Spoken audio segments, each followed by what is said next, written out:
நான் இன்று முதல் உங்களை ஆசீர்வதிப்பேன் என்று கர்த்தர் சொல்லுகிறார். ஆண்டவருடைய நாமம் மகிமைப்படுவதாக.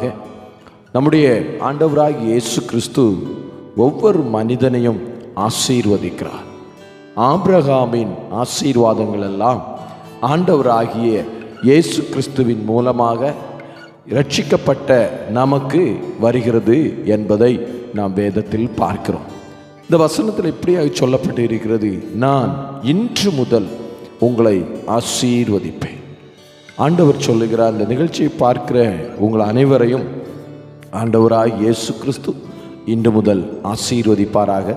பலவிதமான தேவைகளோடு, பலவிதமான காரியங்களோடு, வேண்டுதலோடு இருக்கிற உங்கள் வாழ்க்கையில் கர்த்தர் நிச்சயமாய் உங்களை ஆசீர்வதித்து உங்கள் குறைவுகளை எல்லாம் நிறைவாக்குவாராக.